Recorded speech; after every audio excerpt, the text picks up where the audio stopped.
às 8h30 da noite de domingo, o jornal, eu vou repetir porque agora já acabou de chegar a informação, às 8h30 da noite de domingo, nós vamos anunciar dentro do Fantástico que Dilma Rousseff está reeleita oficialmente.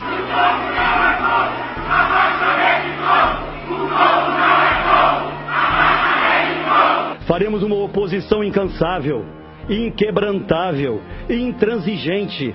As coisas são assim, certo? As coisas são assim. Tem lá uns 400 deputados, 300 deputados, e quanto pior, melhor para eles. Eles querem que o governo esteja frágil, porque é a forma deles achacarem mais, tomarem mais, tirarem mais dele. Eu prefiro ser acusado por ele, de mal educado, do que ser como ele, acusado de achaque. O Brasil não pode fazer como o Paraguai fez, que arrancou o Lugo lá do dia para a noite, porque ele tinha perdido completamente o apoio. A história do impeachment eu nem falo disso, porque é uma coisa, a meu modo de ver, absolutamente inviável, impensável. O presidente da Câmara, a partir de hoje, é a oposição.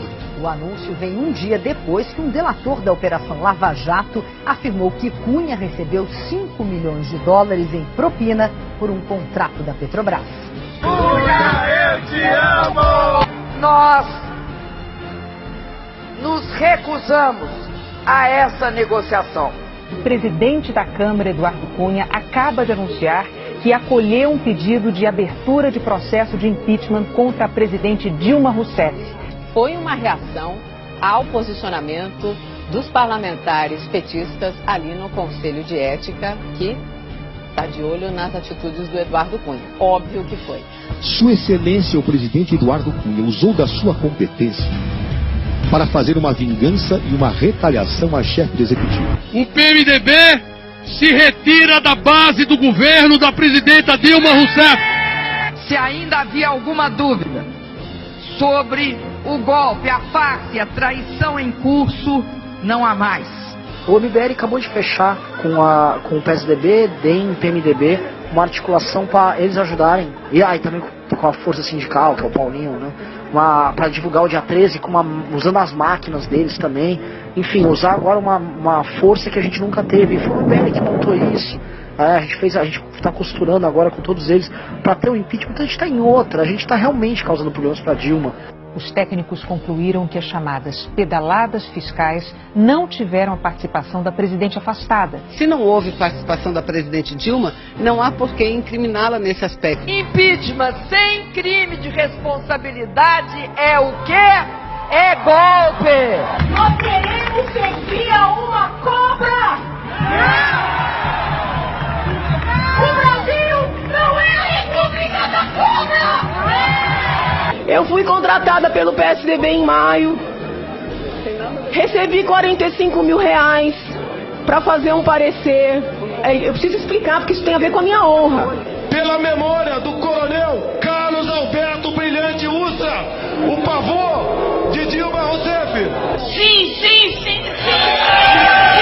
Até que Deus tenha misericórdia dessa nação. Voto sim. O ex-presidente da Câmara, Eduardo Cunha, está na carceragem da Polícia Federal em Curitiba. Ele foi preso hoje de manhã em Brasília. Eu acho que eu nunca vi tanta hipocrisia junta por metro quadrado. Aquilo ali era uma pura encenação para justificar a tomada do poder. As palavras da acusação foram muito injustas. Para quem conhece Dilma Rousseff, pedir a condenação para defender os seus netos é algo que me atingiu muito fortemente. 31 de agosto de 2016, assino a sentença. Esse impeachment, quando assistiram, encerra novamente um ciclo, aqueles aos quais eu me referi, a cada 25, 30 anos, no Brasil, nós temos um tropeço na nossa democracia.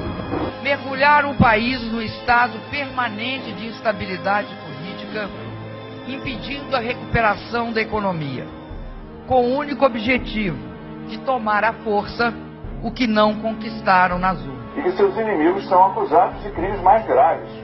Levanta a suspeita de que Dilma Rousseff estaria sendo removida porque permitiu o avanço da Operação Lava Jato, diz o editorial do New York Times.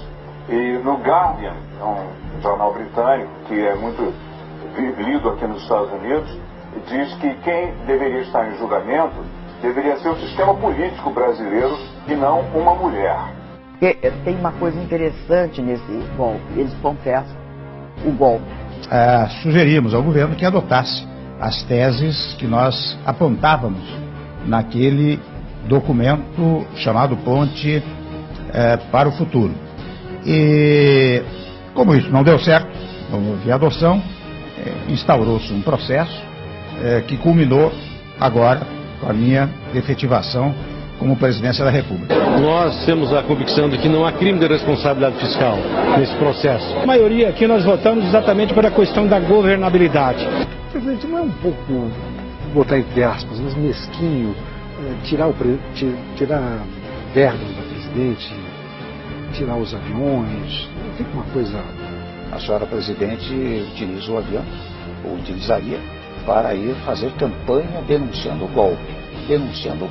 O governo vai tirar a urgência para aprovar um pacote de combate à corrupção.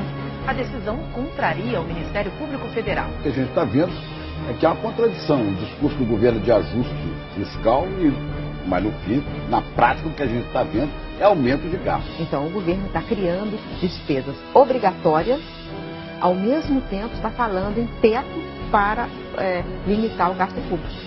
Uma coisa não conversa com a outra. Por que vocês fizeram o impeachment? Pela PEC do teto, que a senhora não quer votar. Pela PEC do teto? Porque sem isso não vai ter credibilidade. Então tá bem. Então eu queria que vocês disputassem uma eleição com a PEC do teto.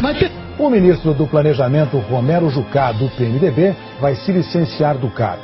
Na gravação, ainda de acordo com o jornal, Jucá acrescentou que um eventual governo Michel Temer deveria construir um pacto nacional, com o Supremo, com tudo. E Machado disse que aí parava tudo.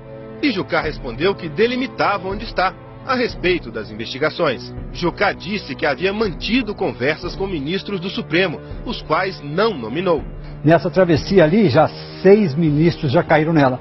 É na média de 1 ministro por mês do governo Temer. Essa disparada do dólar que está acontecendo hoje aqui no Brasil está diretamente ligada ao caso de Edel Vieira Lima envolvendo o presidente Michel Temer. Você vai ver no jornal hoje novos detalhes da delação premiada do ex-diretor da Odebrecht. Ele cita o presidente Michel Temer, o ministro Eliseu Padilha, o secretário Moreira Franco e a cúpula do PMDB. Dá detalhes de como repassava propina a senadores e deputados. Em troca, pedia apoio para propostas de interesse da empresa. No acordo de delação premiada, Cláudio dedica um capítulo ao relacionamento que tinha com o presidente Michel Temer. O nome do presidente é citado 43 vezes no depoimento. O governo Temer decidiu fazer uma reforma trabalhista por medida provisória. Como se diz, vai valer o negociado sobre o legislado, o acordo de sindicatos e empresas sobre quase tudo o que está escrito na lei. Na prática, a teoria são outros 500. A grande categoria de trabalhadores que têm sindicatos inoperantes são mesmo fundidos. Há trabalhadores que não têm mesmo organização alguma. As mudanças propostas pelo governo na reforma da Previdência afetarão de forma radical a vida de 7 em cada 10 brasileiros. O governo cedeu de novo, né? Já tinha cedido nas Forças Armadas, agora cedeu com PMs e bombeiros. E PMs e bombeiros pesam muito nas contas dos estados. Eles podem se aposentar com menos de 50 anos. Então, eles ficarem fora disso aí não tem muita explicação. Canalha! Hipócrita! Canalhas! E golpistas!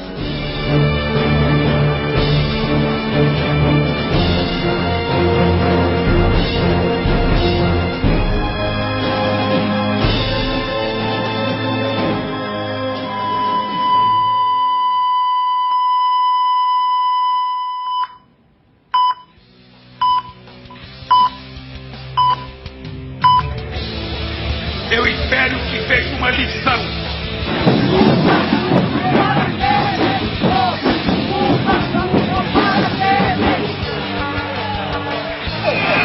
Uma tudo! Contra a PEC do fim do mundo! Cada petista nesse país tem que começar a andar de camisa vermelha. Esse partido, aos 36 anos de vida, tem que ter orgulho, porque ninguém nunca fez mais do que nós fizemos nesse país.